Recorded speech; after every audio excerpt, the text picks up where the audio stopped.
the chair, my co-panelists, ladies and gentlemen.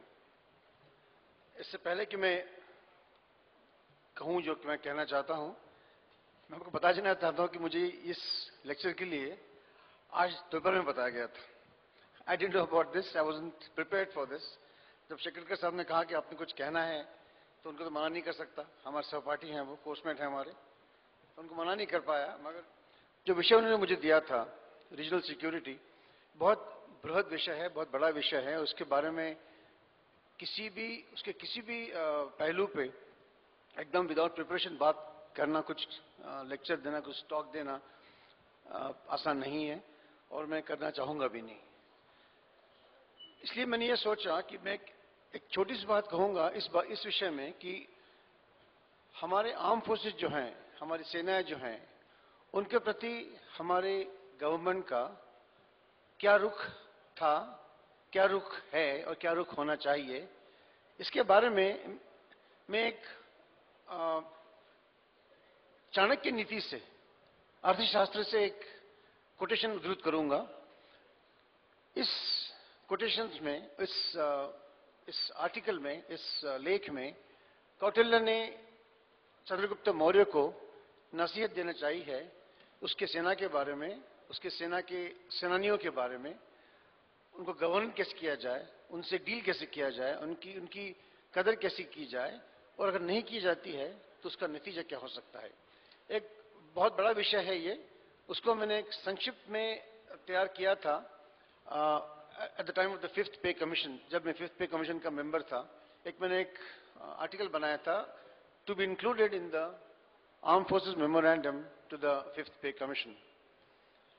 जब वो तैयार हो गया, जब मैंने उसको पढ़ के सुनाया, so I was told, it was opined that the article was very very contextual, बहुत समर्पक था, वो बहुत प्रासंगिक था, मगर it was very abrasive, and since it was abrasive, it was politically incorrect to include it in the fifth pay commission memorandum, armed forces memorandum.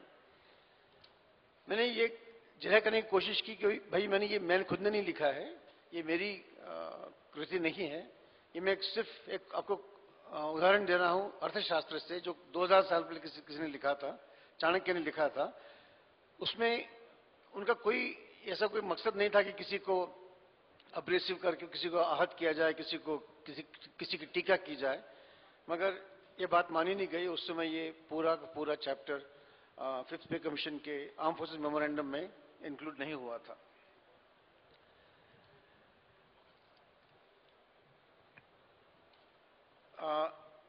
मैं इसको इंग्लिश में पढ़ के सुनाऊंगा आपको. इसमें कई चीज़ ऐसी हैं जो आज भी रेलेवेंट हैं और बहुत ज़्यादा रेलेवेंट हैं 2000 साल पहले से.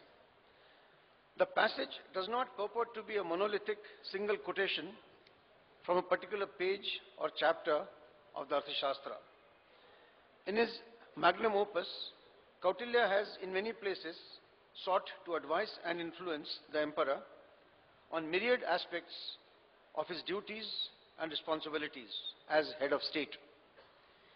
He dwells on the Mauryan army in numerous widely separated places, and the passage is actually an anthology of all those dwellings put together in one place.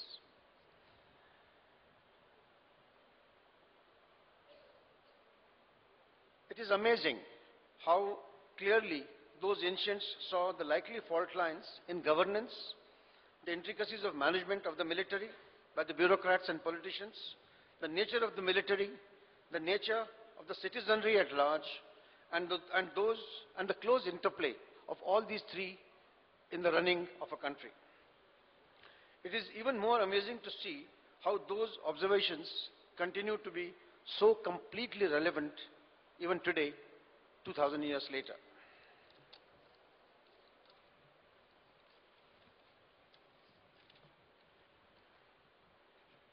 The Mauryan soldier, Chanakya says, does not himself the royal treasuries enrich, nor does he the royal granaries fill.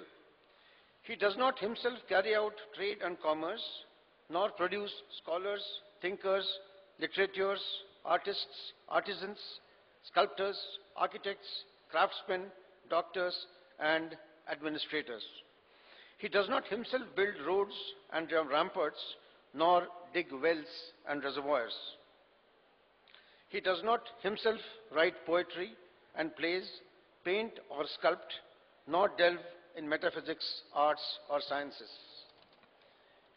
He does not do any of these things directly, as he is and master, create works of art, literature, philosophy, astronomy and astrology in peace and quietude.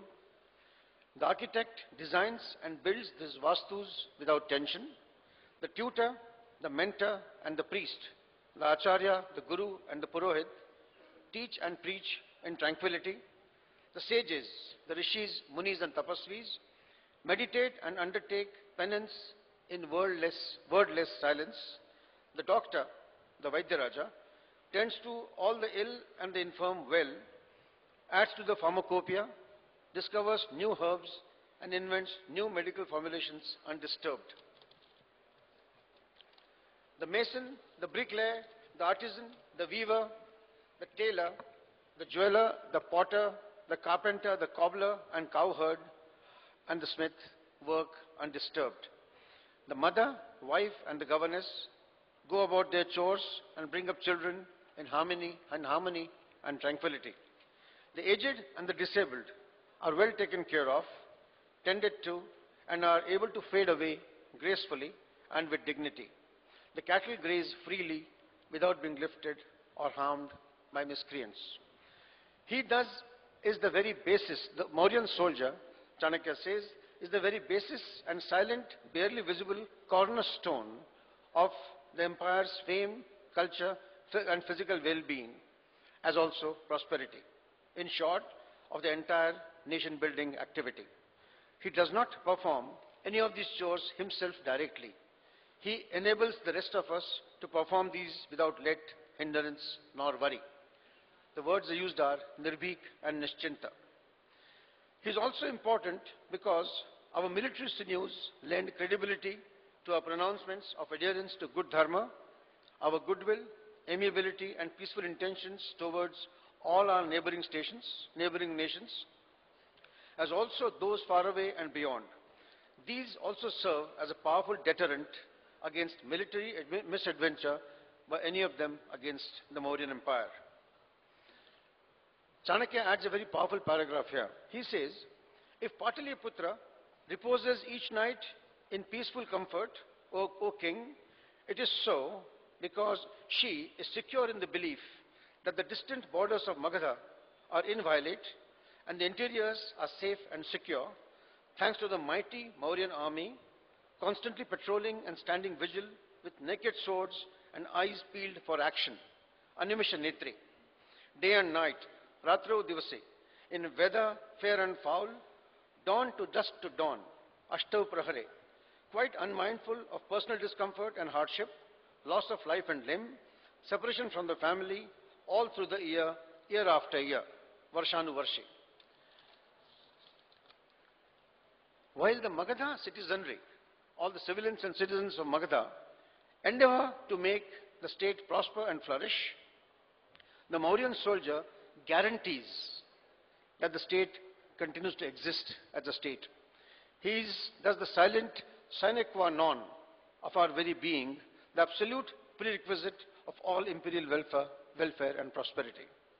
To this man, O Rajadhiraja, you owe a debt for that very guarantee, which is the vital keystone of our nationhood arch.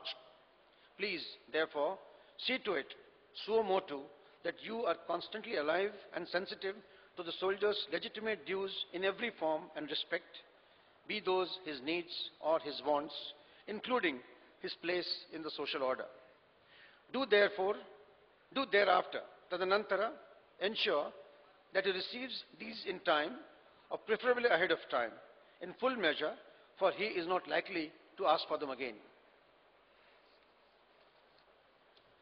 2 minutes. This is so before he gets wrapped up into his completely onerous duties.